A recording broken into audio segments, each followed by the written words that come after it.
Yeah.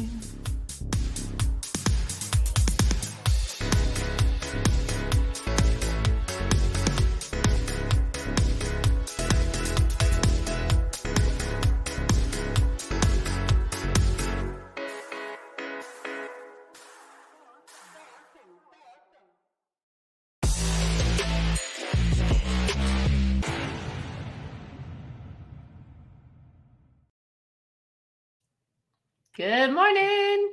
Good morning. How are you today? Fabulous. How are you? I'm not too bad. I'm just looking ready to just linking you up as usual. So you want to take over what we're talking about today, Miss Rose? Yes. Today we are talking about how to unlock steady income, the secret to building successful subscriptions and memberships. Isn't that exciting? It is. The nice thing about subscriptions and memberships is, unlike high ticket sales or affiliate sales and things like that, it is recurring. So, you get somebody into your subscription or membership, then that is recurring income, and your ROI on ad spend or whatever it might be can quadruple or even go higher very quickly. Yes. And it just makes it's also gives you a nice little steady, once you start building that up, that membership and that subscription, it's like a nice steady secondary kind of thing, or it can be your primary, right? But it just makes it all a little bit better for you. So and it gives you an awesome sense of community, or it gives you the opportunity to build an awesome community depending on what it's about. Absolutely. So I'm just trying to figure out something here on Insta. So if I don't see any comments on Instagram, please do not be angry with me. It's just trying a new thing today. So I don't know what's happening. Right. So there's a lot of different platforms that do offer subscriptions and memberships, right? YouTube has one, Instagram has one. I don't know off the top of my head of any other exact ones, but it's just a good way to make content that maybe only a particular community will understand, so that you don't have to publicly put something out there if you don't want to put it out there, but people who know and are part of your subscription can see it. You can do it on Patreon as well. Mm-hmm. Yeah, Patreon is another one that you can have that. If you're into the spicy stuff, you can have an OnlyFans account. So, if you're selling spicy toys and stuff like that, or furniture, why wouldn't you have a place where that can be, that's specifically geared towards you? So, yeah, you don't have to be limited to the ones that we know. Yes. Well, and OnlyFans doesn't have to be spicy content. It can be normal content as well. It doesn't have to be. Actually, there is I know that there's a lot of people that actually use it for lots of other things. That's the one that is more personally geared towards the spicy content. So it's not necessarily, it's not like others where you're going to get, booted if you have spicy content, right? So that's more what I was thinking in terms of. Fair enough. But you see a lot in dog training as well, because there's if it's a dog sport that you don't necessarily understand, then that's a good way to talk about actual training shares that maybe a lot of people on your public page wouldn't be interested in, but people who are looking to get dog sports would be interested in. So there's all kinds of ways you can use it. Yeah, I think there's people that even do subscription services to groups, right? Or obviously educational stuff. Like if you're teaching, you have a monthly, that happens a lot as well. So subscriptions are basically just a reoccurring paying model. So it doesn't matter what it's attached to, that's your reoccurring. Whether it's sending vitamins or it's, sending a membership to a specific thing.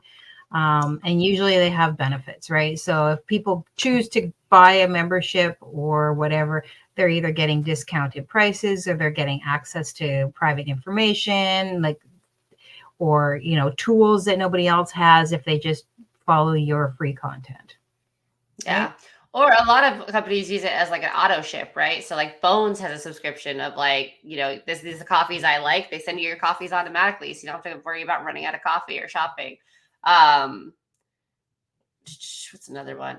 I had another one in my head. I completely lost it. But it's a good way to automate things as well. Mm-hmm. Like Just Fab is one that does a subscription service. And so I don't know if anybody knows what Just Fab is, but basically they are like clothes and shoes and stuff like that. Same as Shein. And they have a subscription service, and you just cancel. Like you just say, you just skip the month, right? So as long as you're paying attention, you just skip it, and they don't charge your card, and you're like, nope, can't afford it this month, or nope, not interested this month, and it's an option. But it's a way for you to get discounts and to purchase their stuff and whatever. It's just, but there's like tons. I mean, Netflix. Yeah. The subscription, any of your streaming TV is going to be a subscription. So it's not like it's just that kind of stuff. Exactly. But again, they're a great way to have predictable income while you're also growing some other stuffs. And, it's scalable. Yes. Fairly easily, which is always nice. Yeah, it's always nice when you have something that you can actually build out from and add more steps to, and all of those things you can. And it's one of those things where you can also have it go, you can downsell as well as upsell, right? So you can, for sure. You don't, it gives you that opportunity to find the people in each area of where their comfort level is for finances and stuff like that. So, like maybe somebody only buys subscription coffee, but they only need it once every 3 months. You can build that into your model. So you've got the people who are like, I want all the gourmet coffees. I want to try the new ones every month I want. And then you've got your other people. I just want this, and I only want it every 3 months. I don't need you to send me all this other crap. And you have that option. And then you get to keep both those customers. Yes, exactly. So. Yep. All right. So we're looking at potentially building out a subscription eventually, so you can get some dark roast exclusive coffee cups and stuff. Yes, definitely. And I mean, we've already built out some of the actual artwork for the cups and everything else. It's just that we need people to love us more. Yes, exactly. Oh no, they love us already. They just need to actually subscribe and show us that they love us. Right. Well, we need to set it up so there's links they can subscribe too. So that's on us a little bit. Yeah. Well, I mean, I can do that. Like, I just need to tell me these things ahead of time so I know what we're still in the work. So as we're talking about that, how do you build out a subscription, right? So, like, what do you bring to the table is the first thing. Like, what is the thing that you really think that every month you could build upon or offer that people would actually be interested in? Yeah, absolutely. And it's okay if it morphs, right? Mm-hmm. If you think this is the idea at the beginning, but, be open to it morphing, right? That's, So the first thing you want to do is identify what it is that you have to offer, and is it worth paying for? And then you want to create your tiered options, like we said, so that everybody can join in their own levels to meet their own budgets or their own needs. And then you got to set up a payment system. Yep. And you got to make sure that it's easy. Now, some platforms make it really easy to do that, right? So like WooCommerce has all the options. You can do Apple Pay, you can do PayPal, you can hook up your Stripe or your Square, your online payment options. And they make it really fairly easy to add those in. Others are more challenging. You just have to find what works best for you, so that's important. Yeah, I really like Stripe because it gives you the option to set up a customer portal so the customer can go in at any time and cancel without having to go through you. You, of course, get an update they canceled, but it just makes it more customer centric and like easier for subscribers to use. Yeah. And I mean, I know that Square is very similar. you know, and you can set up your shop both of them allow you to set up your shop or put your products in their platform as well. So if you wanted to, you could easily have it in two places. I mean, that's up to you. That's extra work, but it is a way for you to have just a little bit of extra that. And then you got to be consistent. Whatever that you're providing, you know, you've got to be consistent in your communication. You've got to be consistent in the product that you're delivering, all of that sort of stuff. Because if you suddenly drop off because you're having a bad week, that's not your customer's fault. Yeah. Right. Especially if your subscription is like coaching or like insider knowledge share type stuff. Like, it's super important that you don't lose that. Or, you know, even go live and just tell them like, hey, I don't really have anything this week because a lot's going on, like whatever it might be. Because if you have subscribers, they generally tend to feel a little more connected with you anyway. And so maybe it's okay that, you know, you just share some personal stuff with them. Yeah, and you just be honest. Yeah, keep your honesty forefront. And it happens, you know, life happens sometimes. So you're going to try to make sure that, yeah, you're being consistent in what you're doing. And if you really are not able to follow through with something, then you might have to offer discounts or, you know, refunds, but make sure that your communication is out there, and be aware that if there's a problem and somebody wants to quit, then don't be a jerk about it. Right. Yeah. I think that's, some people get in their feels. Yeah. When people say, I'm done with you. And it's like, don't let that, you know, everybody's allowed to have their thing, and you can still have your feelings, but don't post it all over the internet. Yeah. I see that a lot. Yeah. I always love when a follower, like, that's gonna sound kind of rude. I like it when people tell you that they're unfollowing you though, because it's like, okay, what are you expecting me to beg you to stay? Like, it's okay. Like, I'm done with you're you. gonna lose followers. Like, Yep. it's not bad. Like when you lose followers, you're losing people who aren't gonna engage anyway. So it's not the end of the world that people like to think it is. And that's one of the reasons that when people announce that they're leaving, I'm just like, okay, bye. Like, you're clearly not if someone's my leaving, then that gives you opportunity, that provides space for somebody who actually wants to be in your space, right? And yeah, I've followed people for a while because I thought maybe we were in the right space, and then realized that no, it's definitely not, and unfollowed. Right. And, but sometimes it takes a little while to realize, like, you see their content enough, and you go, you know what, this just isn't for me. And so you unfollow. And I don't take that kind of stuff personally, because I am who I am. Either you like it or you don't like it. And if you don't like it, that's okay. Because, you know, whatever, dude. Yeah. Be safe. Have fun. Yeah. No? And you can always add, if it's a program or something, you can always add a form when they unsubscribe or when they cancel, just asking them their honest opinion why, and be open to feedback, because that is what's going to tell you more than any of the people who are in it giving you the good stuff. Like, the bad stuff is going to be where you can improve. But it's not necessarily going to be bad. It's just maybe, you know, there was a part you overlooked. Yeah. And I think that exit, it's like an exit interview, right? Because I think that anytime you're going to leave something, it's really important to have that, because you want to know. Because how are you supposed to grow if you don't know? Exactly. Right? And not everybody's going to want to do one, and that's fine too. But, you know, I think it's a really good thing to have, especially with a subscription.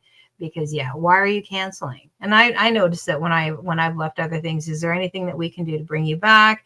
You know, is it cost? And lots of times, if it's cost, then they'll offer a discount, or something like that. Because, like, well, I get it. Hey, maybe this lower version is better for you, or, you know. And if it's just, this stuff isn't for, that's too bad. Well, we'll keep you in, you know, and maybe at some point you want to come back. Because I saw somebody who, they were like, she's like, I think it was on Instagram, a creator who was like, you know, people, don't worry about if people unsubscribe. well, if they're going to, remove themselves from your email list, it's not good enough. And she's like, I don't worry a whole lot because she goes, my example is this. I just had somebody who bought in. They subscribed and unsubscribed from my email list 5 times. She's like, because they were interested, but maybe it just wasn't, it wasn't the right time or whatever. So, somebody might leave you now and come back later. As long as you are cordial and, you continue to provide value, timing might just be the wrong thing. So, yeah.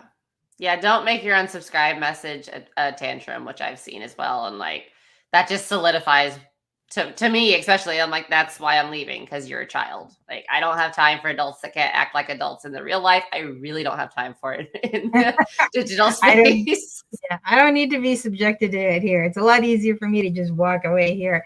Yeah, when you're doing subscriptions and memberships, it is vital that your customer service and what you're putting out there is positive and has purpose and does not make the people that you're trying to have in your subscription base feel like crap, right? And that's you want to make them feel loved and cared for and important and part of your family, because that basically is what a subscription or a membership is.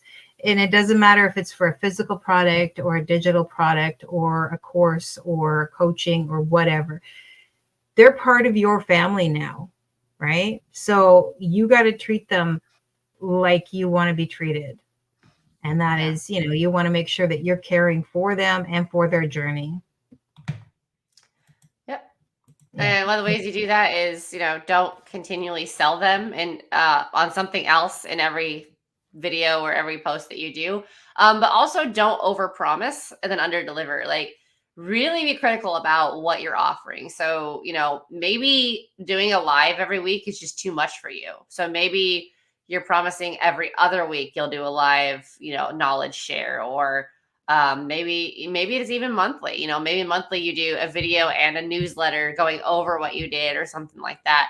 There's a lot of different ways you can structure subscriptions and memberships, but it's got to be what's going to be easy for you to remain consistent with. Yeah. And you can't make it complicated. If you want people to join, you can't make it a complicated process for them, because seriously, after like the fourth window, they're like, nah. Like I appreciate the concept of a value ladder, but I think a value ladder that has more than probably 3 steps can get really frustrating. I know it does for me. Like after the 3rd page that I've got to go no to, I get pissed off. Same. And especially if there's no progress bar. Yeah. Like at least let people know, like, hey, that you're on step 3 of 5, right? Like, put something in there so it just doesn't feel like a continuous upsell. Yeah. Like, how many times am I going to have to, like, are you going to try and sell me something before I get where I want to go? So yeah, progress bar. So like there's that way you can still have your upsells, but don't make it just a constant, or make it so that they can't find the actual subscribe link, or there's no information. So there's nothing but the subscribe link where there's no details or information about what's part of their package, that kind of thing. Because people will leave on those kinds of things because it's just too complicated. Yeah. We don't like make sure it's coming from a good email, right? Like, don't be sending it from a Gmail account. Send it from a branded email account, but make sure you've gone through and done all the authentication steps necessary so it doesn't just look like you're trying to get their information. Yeah. And test it. Always test it. Test. Mm-hmm. Test your landing pages, test your sites, all those kinds of things. I don't know how many times we can say it, but it's important to do that kind of stuff. And not enough engagement. Okay. So you're not interacting with your members. These people are paying for whatever it is you're offering. So make sure that you are touching base with them on a semi-regular basis. Maybe have a group where they can talk to each other as well as talk to you. And again, whether that's a physical product a digital product, coaching, whatever, having a group area or a form board or something where they can all sort of connect with each other is a great way to help keep that engagement up and help them engage with each other during that time when you're not there to engage with them. So it still has that community feel. Yeah, for sure. And especially if it's on YouTube or Instagram, like make sure you're making those member only videos. That's a trap that a lot of people fall into, is they get the subscription, they get a few subscribers, they get really excited, and then they forget to make subscriber only videos. So then after a couple of months, your subscribers are going, well, why am I subscribed to you? You never make content for us. Yeah. So pay attention. Yeah. It's easy to get sidetracked. So it's, maybe it might behoove you to have at least a couple or 3 videos or whatever, 3 pieces of things that are very specific member content only. And then you can start polling and finding out what else they want, but at least you've got something in the interim and don't post it every day if that's not what your schedule is going to be, right? Yeah. They'll love it at the beginning and they'll be like, why isn't it like it used to be? It'll be a sad relationship. He just doesn't love us. Yeah. Scarcity in the beginning is probably better, because then if you up your frequency because you can sustain that, no one's going to even think anything of it. They're just like, oh, cool. But if you decrease your consistency, then yeah, it's going to be is this person not telling the truth? Are they not doing as good as they said? Is that why they don't have time? So make sure, again, you're really thinking it through. Yep. So like we had talked about earlier, there's some like different subscription things like big ones that everybody's going to know. So Netflix is a big one. And I mean, not everybody subscribes to it, but they have enough people. They managed to kill Blockbuster. So yeah. And sometimes subscriptions are yearly as well. So like Amazon Prime or repurpose.io. There can be a yearly subscription, so it doesn't have to be monthly. Yep, absolutely. And a lot of them offer both. So like I just did my subscription to Medium. I've sort of dragged my heels on that one, and I finally did it. And now you had your option of monthly or yearly, and that's a blog format. And then there's also the Patron, like we discussed. I think Rose is frozen for the second. And then there's the monthly box services, right? Yes. Where you get like Birchbox or Dollar Shave, where you just have your little box, and they have them for everything. Like if you're like weddings are a big one. And I didn't know that even existed until I was getting married and decided to like go the whole like actual wedding kind of route. And yeah, there's subscription boxes for brides, they like send you little samples of this and samples of that and all these different little things so that, when you're building it up. So, there's a million different ways to do it. Yeah.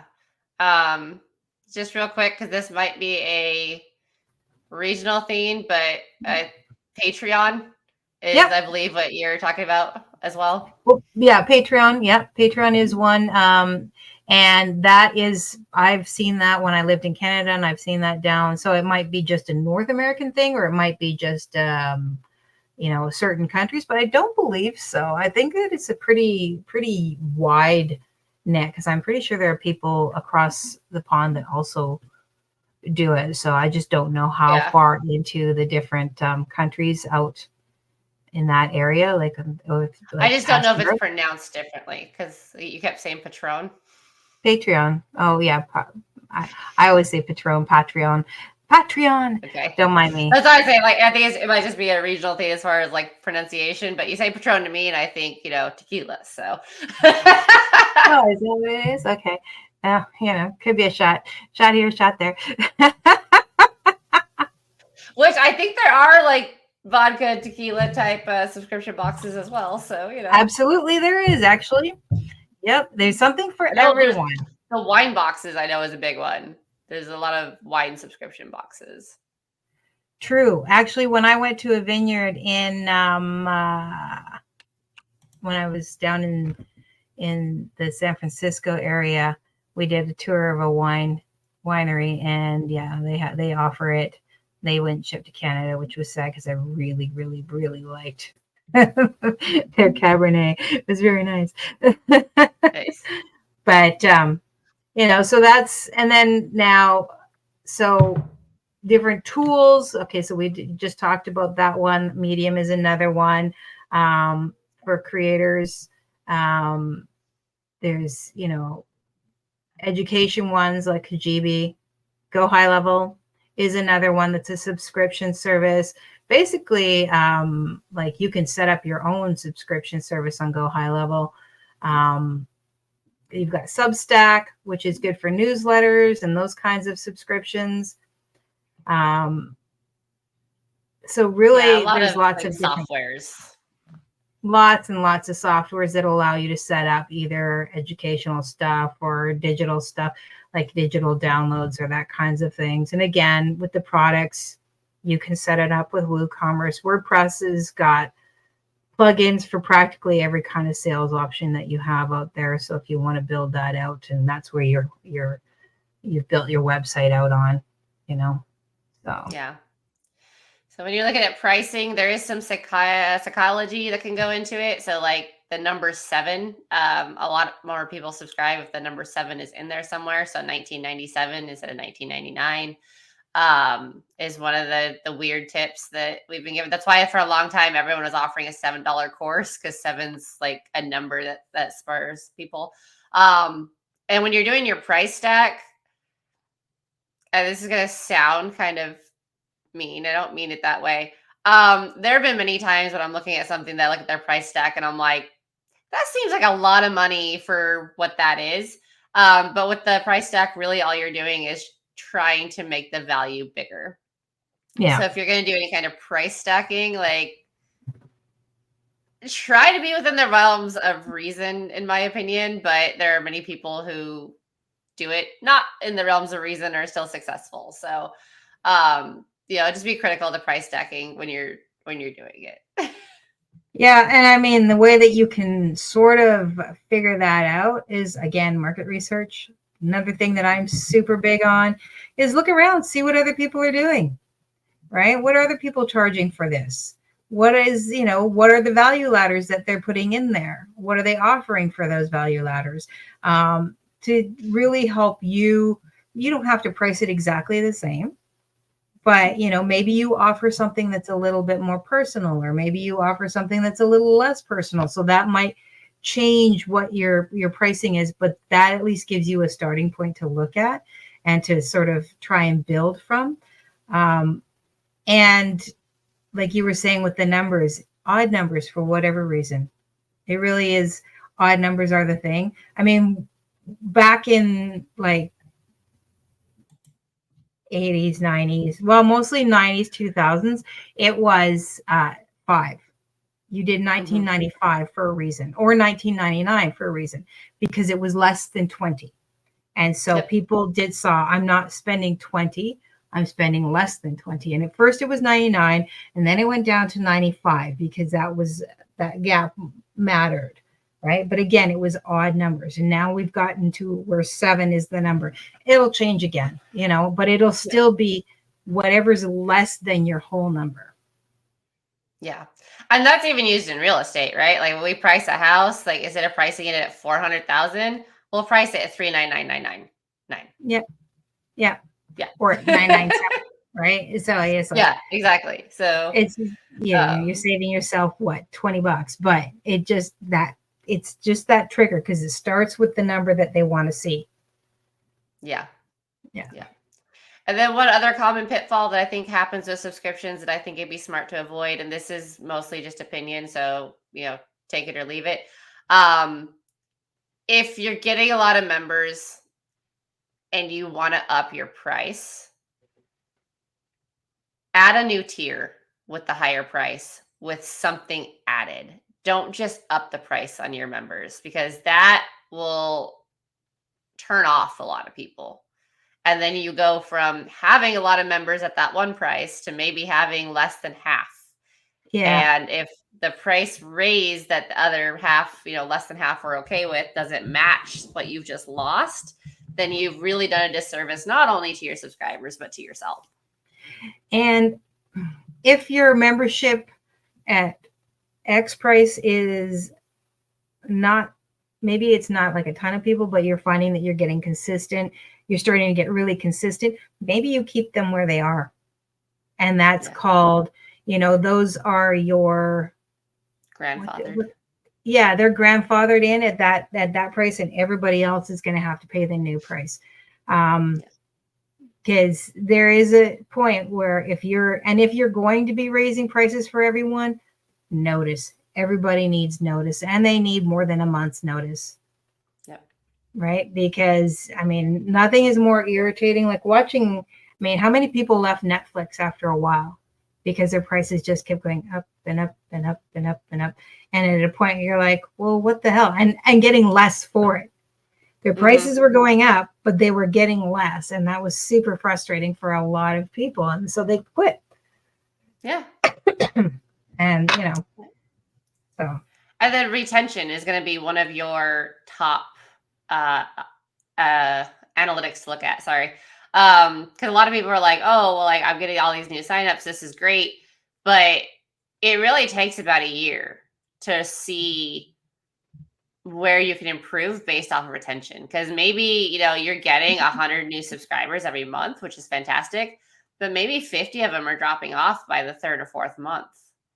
So look at the retention factors and then reach out to the people that have stayed. And, if you're not already, and just ask them like, hey, I've noticed that I have a lot of drop-offs, but you're still here. Can you give me some feedback? Or again, that's where, when people drop off and unsubscribe, ask them why. And sometimes it's stuff that you can't control. Sometimes it's personal stuff, but sometimes it is stuff you can control. And then maybe look at, factoring that feedback into your plan as you're moving forward. Absolutely. And you can also within your program, especially if it's, it's something where you're having a lot more interaction, or you're supposed to be providing some sort of really tight membership stuff, do check-ins, maybe once every 2 months, just do a check-in and say, hey, how are you enjoying it? What are you thinking about it? Is there anything that you would like to see added or changed? And that will help you also get some direction on where to build out more. And also where maybe you're putting a lot of effort, that effort is wasted because they just don't care about that. Right. And that's a huge one, because you could put in all the effort into something that you think is the most critical piece, and your membership is like, I don't really care about that. It's nice to have, but it's not a big deal. So maybe you shouldn't be putting all that effort into it and putting it somewhere else. It's more, more value for your customers, and your clients. Yeah. So. All right. So let's see. What are some tips and takeaways? So I'll always focus on providing value. Whatever you're going to do, if you're going to be doing a membership or subscription, value, because why are they with you? Right. Keep it simple, clear, and concise. Not like us. Well, not like me anyways. I don't know. We're both very to the point people. So yeah, don't overcomplicate your membership, make it easy to get in, make it easy to understand. Once they're in, make it easy for them to get to what they want to get to. Always think about how streamlined you can make it. Clutter doesn't, you can have clutter in your home and hide that from everybody else, but your membership, you don't want it to be cluttered or messy. And then this is one that I struggle with. Be consistent. It's not always easy. That's where one of our previous episodes about how to batch create and create those content buckets can come in handy. Yeah. Yep. I'm working on it actually right now. So whatever, Yep. Hey, we're all learning. We're all a work in progress. Yeah, I don't ever profess to be perfect, because that would be a waste of my time, and y'all would see through that in a heartbeat. So exactly. But if you're thinking about building out a membership or subscription, just remember that a lot of it is you're building a community. So, while yes, you need to have value, you need to have a good product or good, course or whatever it may be, focus really on the community that you're building and make sure that you're targeting the right people, because getting 100 new subscribers because you're offering a free whatever, and then, losing them after a month because you're not talking to the right people, is not going to assist you in the long run. It's not going to be sustainable. It's not going to be scalable. So make sure that you're really focusing on, who am I building this community for? Yeah. And that's one of your first steps, Yeah. Yes, you're going to figure, okay, I want to build this membership. Well, what is it that you have to offer? What makes it unique, and who is it for? Because if you think everybody, just like, even if you're selling one-offs, it's the same deal. If you think it's everybody, it's not. It's never going to be, it's going to be people like you who think that this is a great idea, so Yeah. you have to really figure that out. Thank you, Saki, for the love. I love Saki. She's the best. Oh, that girl. Well, there you go. Feels like more people I should know. And yeah, and then once you do have the people, listen to them, right? It's your community. So if you want to build it and grow it, listen to the people that you're trying to build and grow it for. Because if you're not listening to them, then they're not going to listen to you. Yeah. Right. And if they are there, it's probably because of the story you tell. And so make sure you're telling the right story. Make sure you're telling your story. That's something that I struggled with IS Wellness, is like, I know why it's great. I know why I started it, but I was not communicating it properly. And I'm still really not communicating properly. I'm working on it. But, don't be afraid to share those story posts and videos 3 times a week, or, at least once a week, because it's going to get put in front of a new audience. Right. Yeah. I'm not good with that. I'm very sort of, and it's funny because I am open and friendly and all those things, but as soon as it comes to me telling my story, I'm like, no. Yeah. Or not even your story, maybe just your pain points, right? Like, sharing your pain points and how you got through them can be so powerful, because there's so many people who are struggling in the online space that don't need to be struggling, but they're struggling because they're getting the wrong information, or they're not getting the assistance they need. And so just sharing how you did it can help people immensely. And I think that people are there's a big difference between it's easy and it's simple, right? Yes. The truth is that online marketing is 100% simple. Really, to get started is simple, and if you've got a good roadmap, it gets even more simple, but it's not easy, because you're going to bring your own baggage and your own interests and your own ways of thinking and your own needs, and all of those things are all going to play a part in your journey. And where you are now versus where you want to be, that's also going to play a part in your journey and how you handle that. So, yeah, yes, it's simple. No, it's not easy. No. And it's not immediate for most people. Yep. And I'm a strong proponent of education. I believe that if you are serious about wanting to be in the online marketing business and you want to build out your business, whether it's through memberships and subscriptions, or you want to just sell like one-off items, or you want to be a coach, or a mentor yourself, you need to be educated, because you wouldn't go for a marketing job at a company if you had zero marketing experience. You wouldn't even think to apply. If you've always been a truck driver, you wouldn't suddenly go for social media manager without educating yourself. Even if that was something that you really wanted to do, if you decided, I hate this, I want to be home with my wife or my kids or my husband or whoever, The dogs. Yeah, exactly. It doesn't really matter. I want to be at home. I don't want to be on the road all the time. I'm tired of people cutting me off or, being in scary situations. I'm going to go for social media manager. That's fabulous. You're not just going to immediately start applying for those positions. You're going to go and get yourself educated in that process first.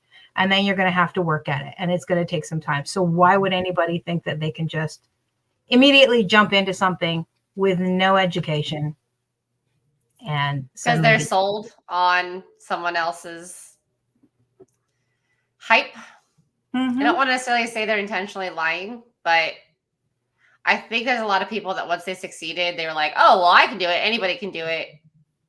And they kind of gloss over the struggle, especially if it wasn't a struggle for them. And which does happen for some people. Some people, they are just a natural and it works really well for them. And that's awesome. Yeah. But that's not everybody. So my point to that is seriously, get yourself educated. You can find lots of free information elsewhere and everywhere, but it's going to be difficult to find what works best for you. And it's going to be sifting through a lot of hype and, shortcuts and those kinds of things. I strongly suggest that you do some research and find a good course where a lot of that information is in one place. And if all they're doing is selling you done for you, steer clear.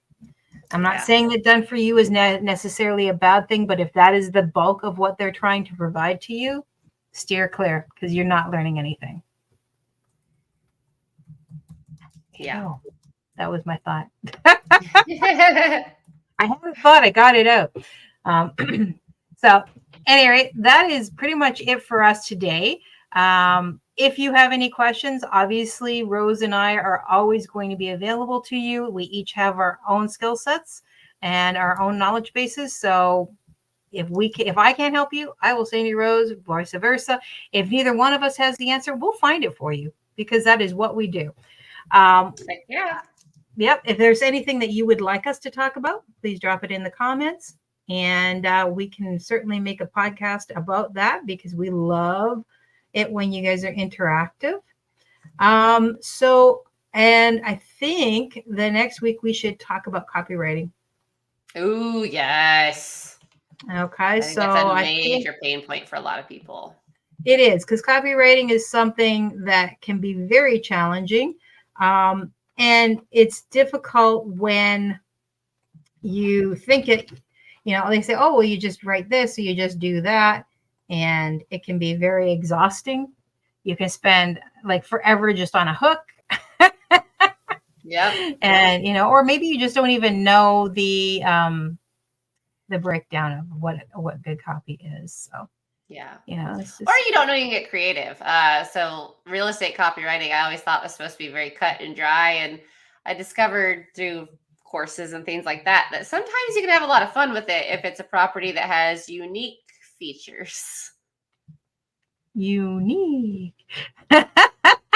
Well, yeah. And it's going to be the same thing with, so copywriting is I think will be a good one to go over next week.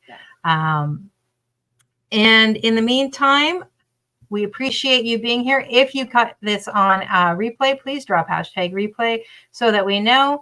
And subscribe. I will put up the link in a second here so that you guys have it. And that way, drop by, show us some love. Last week's went live at 10 o'clock. So, if you missed last week's, you can go back there and catch up on all the previous episodes that we have. I think this is number 31. So it's been a while. I know, right? Crazy. All right. Thank you, everyone. I hope you have a good Friday. And we'll see you next week. Yeah. Bye, guys. Bye.